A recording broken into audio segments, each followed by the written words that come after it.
Hello, welcome back to our channel English Hindi learning in Telugu. మీకోసం మరొక important video. 10 days ఛాలెంజెస్లో today second day. ఈరోజు have టును ఏ సందర్భంలో యూజ్ చేయాలో తెలుసుకుందాం. హ్యావ్ టు మీనింగ్ చేయవలసి ఉన్న పనులను తెలియచేయడానికి హ్యావ్ టును యూజ్ చేస్తాం. ఎగ్జాంపుల్, నేను ఇంగ్లీష్ నేర్చుకోవాలి. ఇక్కడ నేర్చుకోవాలి అనేది చేయవలసి ఉన్న ఒక పని.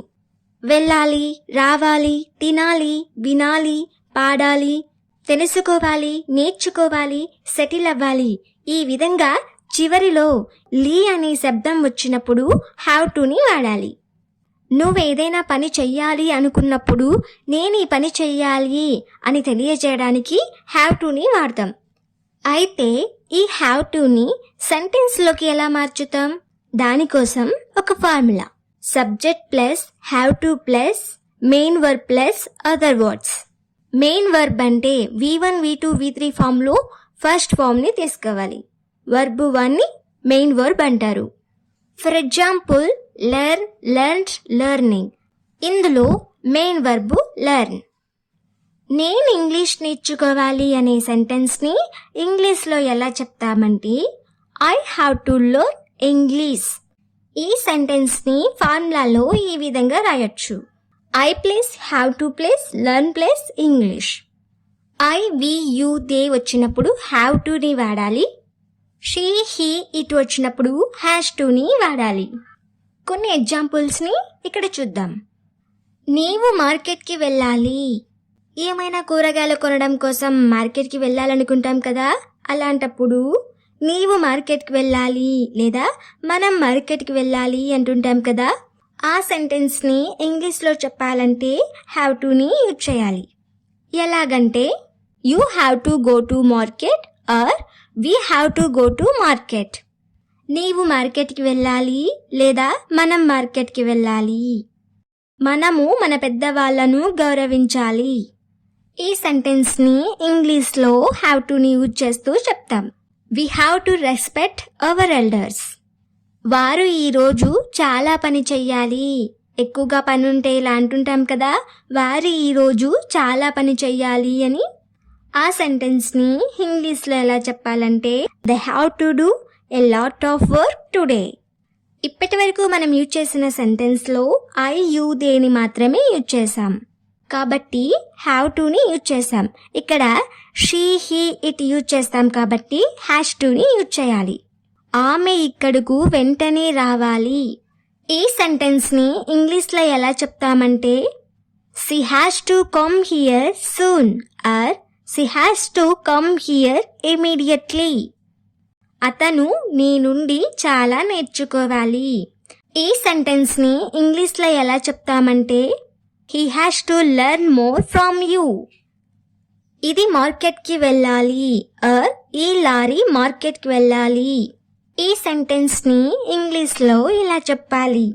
It has to go to market or this lorry go to market. Have టుకి హ్యాష్ టుకి డిఫరెన్స్ అర్థమైంది కదా. ఇప్పుడు కొన్ని ఎగ్జాంపుల్స్ని చూద్దాం.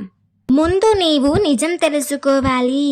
నిజమేంటో తెలుసుకోకుండానే మధ్యలో ఇన్వాల్వ్ అవుతుంటారు కదా, అలాంటప్పుడు మనం ఇలా అంటాం కదా, ముందు నువ్వు నిజం తెలుసుకోవాలి అని.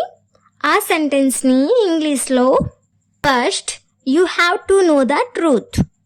నీవు నీ చెడు అలవాట్లని విడిచిపెట్టాలి.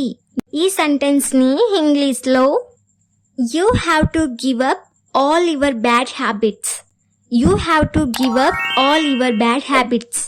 నేను వాళ్ళతో మాట్లాడాలి. I have to talk to them. ముందు నువ్వు సంస్కారం నేర్చుకోవాలి. ఈ సెంటెన్స్ని ఇంగ్లీష్లో first you have to learn manners. నేను ఉదయం 5 గంటలకే నిద్ర లేవాలి అని అంటుంటాం కదా. ఈ సెంటెన్స్ని ఇంగ్లీష్లో I have to get up at 5 o'clock in the morning. ఇప్పుడు హ్యావ్ టుతో క్వశ్చన్స్ ఎలా అడగాలో నేర్చుకుందాం. I have to come to your office. I have to come to your office అన్నప్పుడు నేను మీ ఆఫీస్కి రావాలి అని అర్థం వస్తుంది. ఒకవేళ ఐ పక్కన డూని పెట్టినట్లయితే do I have to come to your office అన్నప్పుడు నేను మీ ఆఫీస్కి రావాలా అని అర్థం వస్తుంది. అలాగే డూ పక్కన వెన్ కానీ వై కానీ వాట్ని కానీ WHS క్వశ్చన్స్ వాడితే when do I have to come to your office అన్నప్పుడు నేను మీ ఆఫీస్కి ఎప్పుడు రావాలి అనే మీనింగ్ వస్తుంది. Second one, I have to switch on the TV అన్నప్పుడు నేను టీవీని ఆన్ చేయాలి అనే మీనింగ్ వస్తుంది. అలా కాకుండా డూని యాడ్ చేస్తే do I have to switch on the TV. అలా అన్నప్పుడు నేను టీవీ ఆన్ చెయ్యాలా అనే మీనింగ్ వస్తుంది. ఒకవేళ WHS క్వశ్చన్స్ని యాడ్ చేస్తే why do I have to switch on the TV అన్నప్పుడు నేను ఎందుకు టీవీ ఆన్ చేయాలి అనే మీనింగ్ వస్తుంది. అయితే who, whom, which, how many, how much వచ్చినప్పుడు డూని కానీ డస్ని కానీ యాడ్ చేయవలసిన అవసరం లేదు. For example, whom I have to meet, నేను ఎవరిని కలవాలి. Who has to come here, her who have to come here అంటే ఇక్కడకు ఎవరు రావాలి. హ్యావ్ టుతో స్టార్ట్ అయ్యే క్వశ్చన్ సెంటెన్స్ని కొన్ని చూద్దాం. నేను 5 గంటలకు లేవాలా. ఇంగ్లీష్లో ఆ సెంటెన్స్ని do I have to get up at 5 o'clock, నేనేం చేయాలి. ఈ సెంటెన్స్ని అయితే చాలా తరచుగా ఉపయోగిస్తుంటాం కదా. మరి ఆ సెంటెన్స్ని ఇంగ్లీష్లో ఎలా చెప్తారంటే what do I have to do. I have to do అంటే నేను చేయాలి. Do I have to do అంటే నేను చెయ్యాలా. What do I have to do అంటే నేనేం చెయ్యాలి. ఇలా ప్రతి ఒక్క సెంటెన్స్ని కన్వర్ట్ చేసుకోవడం ద్వారా ఇంగ్లీష్ అనేది త్వరగా ఇంప్రూవ్మెంట్ అవుతుంది. నేను అక్కడకు ఎలా రావాలి. ఈ సెంటెన్స్ని ఇంగ్లీష్లో how do I have to come there. నేను నీతో ఎందుకు మాట్లాడాలి. ఈ సెంటెన్స్ని అయితే చాలాసార్లు యూజ్ చేస్తుంటాం కదా. మరి ఈ సెంటెన్స్ని ఇంగ్లీష్లో ఎలా చెప్పాలంటే why do I have to talk to you. అతను నీ కోసం ఎందుకు ఆలోచించాలి. ఈ సెంటెన్స్ని ఇంగ్లీష్లో why do he has to think for you. Have టుతో నెగటివ్ సెంటెన్స్ని ఎలా యూజ్ చేయాలో చూద్దాం. For example, I have to go అంటే నేను వెళ్ళాలి. I don't have to go అంటే నేను వెళ్ళనవసరం లేదు. I don't have to go there, నేను అక్కడకు వెళ్ళవలసిన అవసరం లేదు. వెళ్ళాల్సిన అవసరం లేదు, చెప్పాల్సిన అవసరం లేదు, అడగాల్సిన అవసరం లేదు. ఇలాంటి సెంటెన్స్ అన్నిటికీ డోంట్ హ్యావ్ టుని యూజ్ చేయాలి. ఇప్పుడు కొన్ని ఎగ్జాంపుల్స్ని చూద్దాం. నీతో వాదించాల్సిన అవసరం నాకు లేదు అనే సెంటెన్స్ని చాలా ఫ్రీక్వెంట్గా యూజ్ చేస్తుంటాం కదా. మరి ఆ సెంటెన్స్ని ఇంగ్లీష్లో ఎలా చెప్పాలంటే I don't have to argue with you.